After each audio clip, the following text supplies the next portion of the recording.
Reconciliation in Rivers. 6 months in the life of an individual, state, or country could be considered a short period, but how the period is utilized may have far-reaching implications for a long time.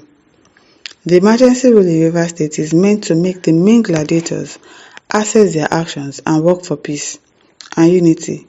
It also offers a good opportunity for learning, retracing steps, working for the state's progress and general reconciliation. Learning from the political impasse is necessary. It requires behavioral change through varied experiences, exposure, and learning. If the opportunity is willfully misused, inappropriately exploited, or stubbornly discarded, based on the counsel of local Ahitophels in the Oru State, Rivers may be back to square one after the emergency period. The onus is on Governor Siminalayi Fubara to take the initiative, embrace reality as how, give the resources to Wike, because I don't understand, weigh himself politically, do a critical self-assessment and opt for genuine reconciliation. Reconciliation call. It is in his interest and that of his camp and the state. If he wants to do something, he's not doing it in his own interest. Fubara cares about the people of Rivers State. And if he is giving somebody the resources that belongs to Rivers State, that means he's not going to be able. What's his job as the governor of the state? If you cannot take care of the people in your state, you are giving the money out to somebody else because he wants it. Why? Because you helped me to become the governor, and so you should genuinely reconcile to who? I beg you people should stop all this talk. This moment calls for sober reflection. Both sides, which constituted a political family and were joyous mood on May 29, 2023, have made glaring mistakes and must have realized this by now. Well, sometimes you fight with somebody and you don't reconcile with that person. It's not as if you have not forgiven that person or you've not let go, but you just can't do things with that person again. I don't understand how people are saying that Fubara should reconcile. He should agree. He should compromise. He should compromise the welfare of the state because of somebody. He wants to be controlling the whole LGAs. There should be putting so amount in his accounts every year. For what? Every month. For what? It's not possible now. While the governor should be less combative, his leader, godfather, and benefactor, I beg you. Federal Capital Territory FCT Minister Wike should be less inflexible and more condescending. A prolonged war could be dangerous. In the final analysis, nobody can predict where it will end. The nature of a war is that sometimes it also tends to consume the warriors. If both sides are sincere in their claims that they are serving the people, they should be ready to embrace dialogue.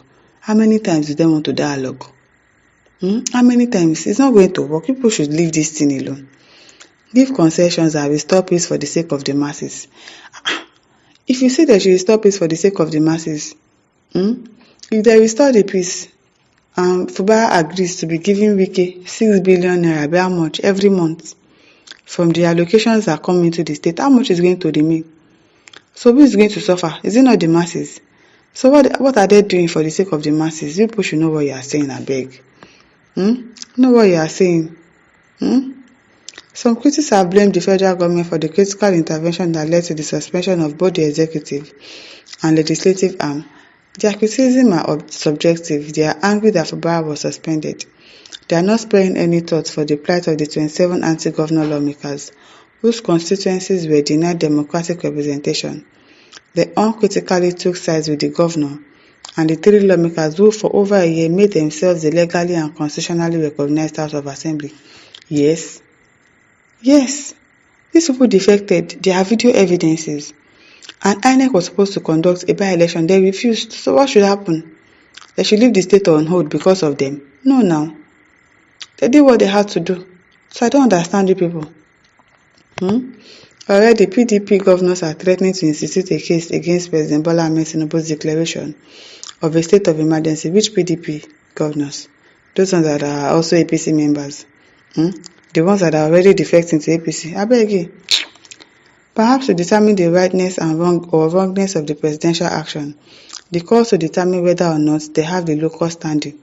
Now that these governors are going to, the same governors that carried Tinubu to court, and now some of them are defecting one by one, what's going to happen to the case? You don't think that the case is going to be nullified in court? Very soon they will go and withdraw the case. Abeg. The emergency rule has exposed Fubara to the two sides of the world. Before the presidential action, he was an effective governor with strong control over the state, incredible resources, governance apparatus, and instruments of coercion. But now on suspension, he gazes afar at Administrator Ibas exercising part of those powers. Even though as an unelected chief executive in the same Rivers government house during the week, Ibas took his seat at the National Economic Council meeting. And make they go now.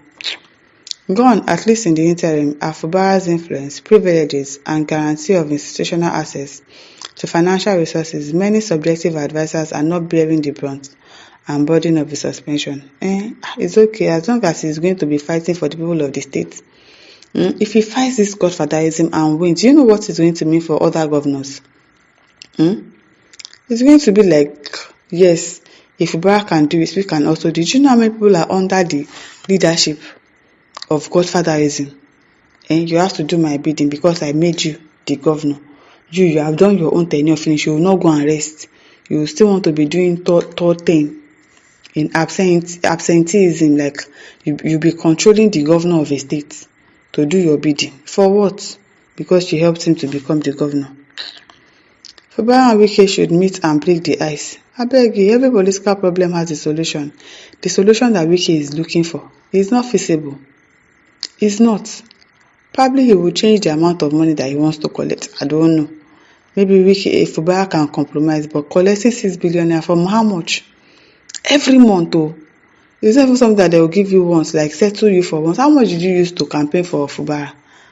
That they will not be giving you money every month. Can't you go and find a job to do?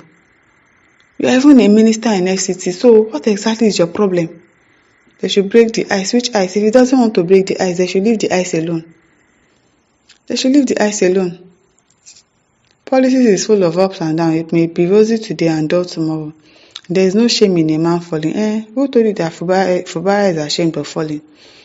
He would rather just give up the governorship self than to do the bidding of Wike. It doesn't make any sense.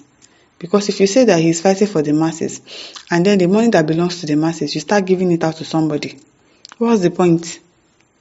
What's the point of saying that you are doing this for the masses? Because you're not doing it for the masses are going to suffer for his actions if he agrees to Wike's bidding. Please, we are biased, I beg. I don't like what this person is saying, I beg. My listeners, over to you. Leave your thoughts in the comment section. Don't forget to like, share, and subscribe. Bye.